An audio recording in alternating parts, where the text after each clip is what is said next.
السلام علیکم ورحمۃ اللہ وبرکاتہ۔ ہم پڑھ رہے ہیں اس چینل پر حجاب کے اندر ایک چھوٹی سی تحریر جو ایک جاپانی نو مسلم طالبہ کی ہے، خالہ لکاتا، جنہوں نے نیا اسلام قبول کیا۔ اس کے بعد انہیں کن مرحلوں سے گزرنا پڑا، ان کے بارے میں 4 مرحلے پچھلی ویڈیوز میں بیان کیے جا چکے ہیں۔ اب ہے 5واں اور آخری مرحلہ۔ پچھلے مرحلوں کے بارے میں جاننے کے لیے پچھلی ویڈیوز ملاحظہ فرمائیے، اس چینل کو سبسکرائب کر دیجئے اور بیل کے آئیکن کو دبا دیجئے تاکہ آپ کو ہر دفعہ ایک نئی تحریر ملنے پر نوٹیفیکیشن موصول ہو سکے۔ بسم اللہ الرحمن الرحیم۔ حجاب کے اندر جاپانی نو مسلم طالبہ خالہ لکاتا کی تحریر، اسلام لانے کے بعد 5واں مرحلہ۔ 5واں مرحلہ انہیں کیا پیش آیا، آئیے انہی کی زبانی سنتے ہیں۔ جاپان واپس آنے کے 3 ماہ بعد میں اپنے شوہر ایک جاپانی مسلمان سے جو قاہرہ میں زیر تعلیم تھے، میں نے اپنے مصر کے قیام کے آخری ایام میں شادی کر لی تھی۔ ان کے ساتھ سعودی عرب گئی جہاں انہیں ملازمت مل گئی تھی۔ میں اپنے چہرے کو چھپانے کے لیے ایک چھوٹا سا سیاہ کپڑا بنا لیا تھا جس کو نقاب کہا جاتا ہے۔ یہ میں نے اس لیے نہیں بنایا تھا کہ میں نے اپنی قاہرہ والی بہن کی طرز پر سوچنا شروع کر دیا تھا، مثلاً یہ کہ پردہ ایک مسلمان عورت کے مطلوبہ لباس کا ایک جزو ہے، جبکہ میرا خیال تھا کہ چہرہ اور ہتھیلیاں کھلی رکھنے کی اجازت ہے۔ تاہم مجھے سعودی عرب جانے اور چہرے پر نقاب ڈالنے کی شدید خواہش تھی۔ مجھے یہ جاننے کا بڑا تجسس تھا کہ نقاب کے اندر سے مجھے کیسا محسوس ہوتا ہے۔ ریاض پہنچنے کے بعد میں نے دیکھا کہ سبھی عورتیں چہرے پر نقاب نہیں ڈالتیں۔ غیر مسلم عورتیں اپنے سروں کو ڈھکے بغیر لاپرواہی کے ساتھ اپنے شانوں پر سیاہ عبایا ڈالتے گھومتی رہتی تھیں۔ بہت سی غیر مسلم عورتیں پردہ نہیں کرتی تھیں، پھر بھی تمام سعودی عرب سے سر سے پاؤں تک مکمل طور پر پردے میں رہتی تھیں۔ تمام سعودی عورتیں۔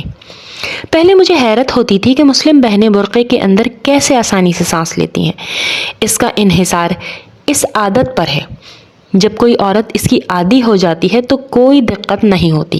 پہلی بار میں نے نقاب لگایا تو مجھے بڑا عمدہ لگا، انتہائی حیرت انگیز۔ ایسا محسوس ہوا گویا میں اہم شخصیت ہوں۔ مجھے ایک ایسے شاہکار کی مالکہ ہونے کا احساس ہوا جو اپنی پوشیدہ مسرتوں سے لطف اندوز ہو۔ میرے پاس ایک خزانہ تھا جس کے بارے میں کسی کو معلوم نہ تھا، جسے اجنبیوں کو دیکھنے کی اجازت نہیں تھی۔ ریاض میں ابتدائی چند مہینوں تک میری صرف آنکھیں کھلی رہتی تھیں، لیکن جب میں نے جاڑے کا برقع بنایا تو اس میں آنکھوں کا ایک باریک نقاب بھی شامل کر لیا۔ اب میرا پردہ مکمل تھا۔ اس سے مجھے ایک طرح سے آرام ملا۔ اب مجھے بھیڑ میں کوئی پریشانی نہیں تھی۔ مجھے محسوس ہوا کہ میں مردوں کے لیے غیر مرئی ہو گئی ہوں۔ آنکھوں کے پردے سے قبل مجھے اس وقت بڑی پریشانی ہوتی تھی جب اتفاقیہ طور پر میری نگاہیں کسی مرد سے ٹکراتی تھیں۔ اس نئے نقاب نے سیاہ اینک کی طرح مجھے اجنبیوں کی گھورتی ہوئی نگاہوں سے محفوظ کر دیا۔ ایک غیر مسلم کسی داڑھی والے مرد کو کسی ایک سیاہ برقع پوش عورت کے ساتھ دیکھ کر اس جوڑے کے متعلق ایک ایسے حوالے کا تصور کر سکتا ہے جو ظالم مظلوم، غالب مغلوب ہو۔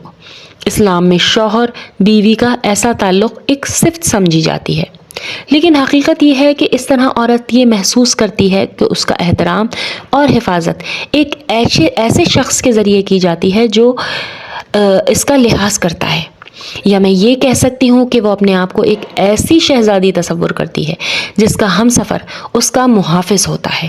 یہ کہنا زبردست مغالطہ ہے کہ مسلم عورتیں مردوں کی نجی ملکیت میں ہیں، اور انہوں نے حسد کی بنا پر اس بات سے روک دیا ہے کہ اجنبی مرد انہیں دیکھیں۔ ایک عورت اپنے آپ کو اللہ کے فرمان کے مطابق چھپا کے رکھتی ہے تاکہ اس کی عظمت سربلندی حاصل ہو۔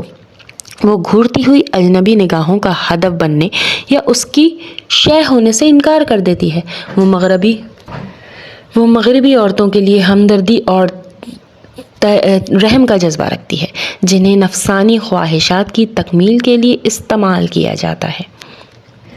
یعنی مجھے مسلمان ہوئے 2 سال سے زیادہ عرصہ گزر چکا ہے۔ میرے ماحول اور مذہبی شعور کے ساتھ ساتھ میرا حجاب 5 بار تبدیل ہوا۔ فرانس میں اپنا مذہب تبدیل کرنے کے فوراً بعد میں نے ہم رنگ فیشنیبل لباس اور اسکارف استعمال کیے۔ سعودی عرب میں اب میں سر سے پاؤں تک مکمل سیاہ نقاب میں پوشیدہ تھی، اس لیے مجھے حجاب کے آسان ترین طرز سے مکمل طرز زندگی کا تجربہ حاصل ہو گیا۔ 5ویں حصے کا پارٹ 1 اختتام ہوا۔ جزاکم اللہ خیرا کثیرا فی الدنیا والآخرہ۔ السلام علیکم۔